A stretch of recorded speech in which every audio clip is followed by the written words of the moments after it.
Hello, good evening. Welcome back. If you are joining me again, if you're just joining me for the first time, thank you.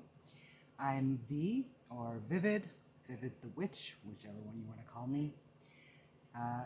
If you are joining us again, you'll know that we are covering this week the energy for the week, the star. And I've been learning these different fairy tales through the Tarot of the Divine.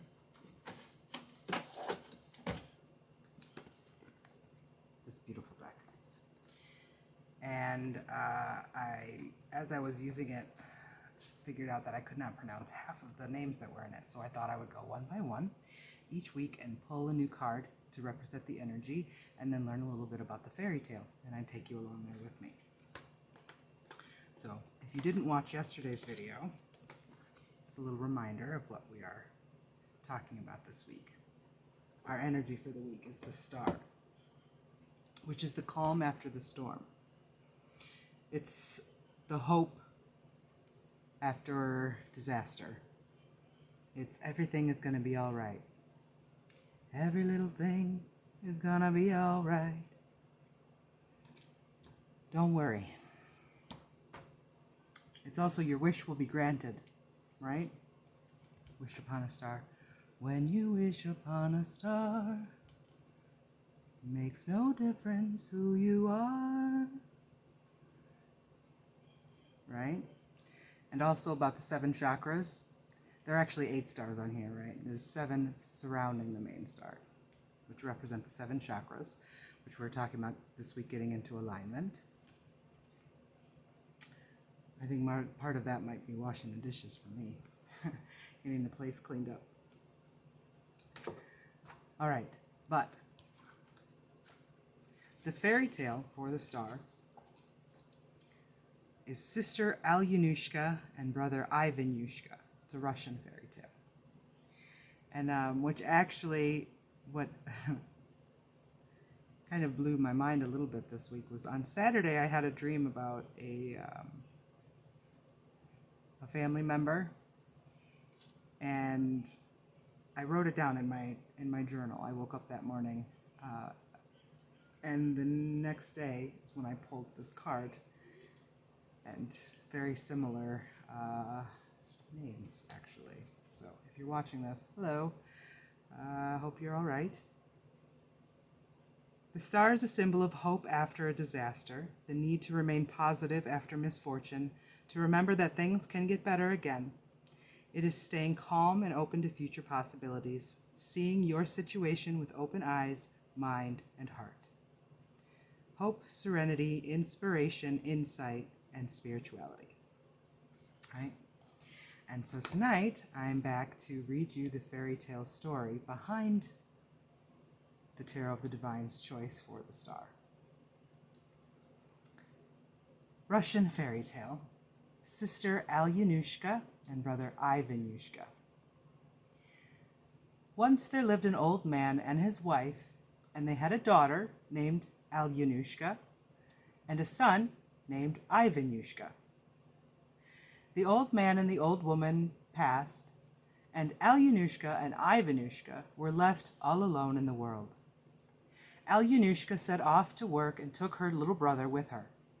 They had a long way to go and a wide field to cross, and after they had been walking for a time, Ivanushka began to feel very thirsty. "Sister Alyonushka, I am thirsty," he said.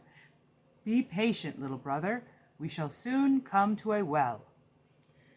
They walked, and the sun was now high up in the sky, and so hot were the two that they felt very blue. They came upon a cow's hoof filled with water, and Ivanushka said, "May I drink out of the hoof, Sister Alyonushka?" "No, little brother. If you do, you will turn into a calf." Ivanushka obeyed, and they walked on a bit farther. The sun was still high up in the sky, and the heat was so bad that they felt very sad. They came upon a horse's hoof filled with water, and Ivanushka said, "May I drink out of the hoof, sister?" "No, little brother. If you do, you will turn into a foal."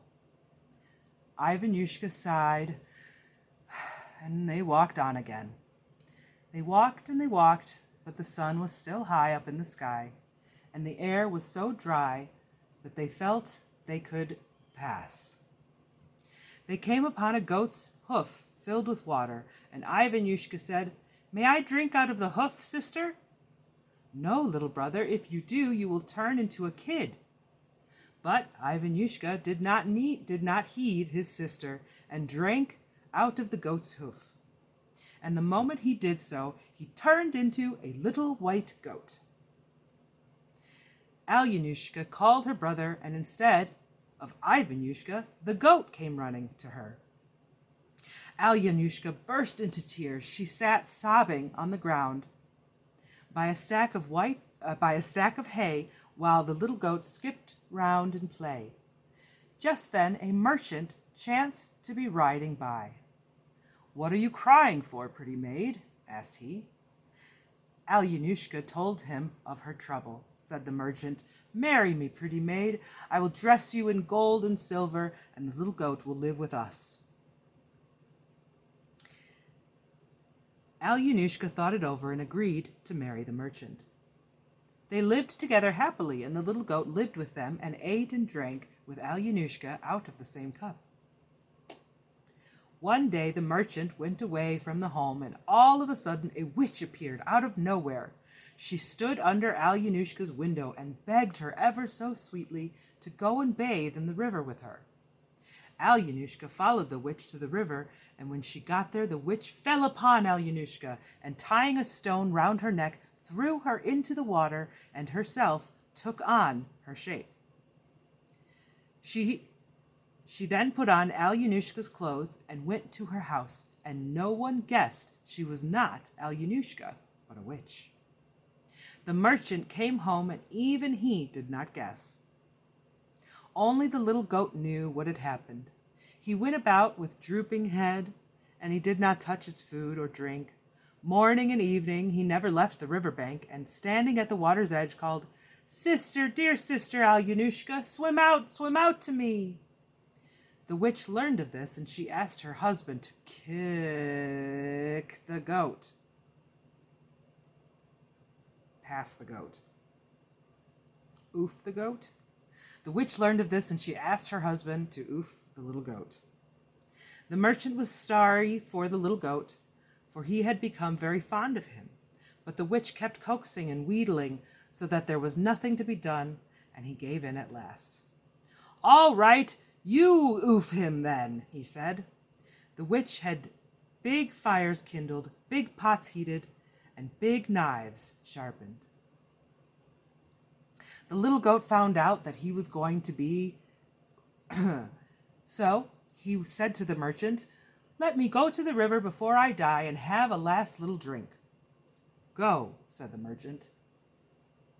The little goat ran to the river, stood on the bank, and cried piteously, "Sister, dear sister, swim out to me, swim out to me. Fires are burning high, pots are boiling, knives are ringing, and I am going to oof." And Alyonushka answered out from the river, "Brother, dear brother Ivanushka, a heavy stone lies on my shoulders, silken weeds entangle my legs, fellow sands press hard on my breast." The witch ordered a servant, "Go and find the goat and bring him to me." The servant went to the river, and what did he see but the little goat, running up and down the bank, calling piteously, "Sister, dear sister Alyonushka, swim out to me. Fires are burning high, pots are boiling, knives are ringing, and I'm going to—" And from the river someone's voice called back, "Brother, dear brother Ivanushka, a heavy stone lies on my shoulders, silken weeds entangle my legs, yellow sands press hard in my breast." The servant ran home and told his master what he had heard and seen. The merchant called some people together. They went down to the river, and casting a silken net, dragged Alyonushka out to the bank. They untied the stone which was round her neck, dipped her in spring water, and dressed her in bright clothes. And Alyonushka came back to life and was more beautiful than ever. The little goat was wild with joy. He turned 3 somersaults, and lo and behold, he was changed into his proper shape again. And the wicked witch was tied to a horse's tail, and the horse turned loose in an open field. All right, so that's our energy for the week. Love you. Talk to you later.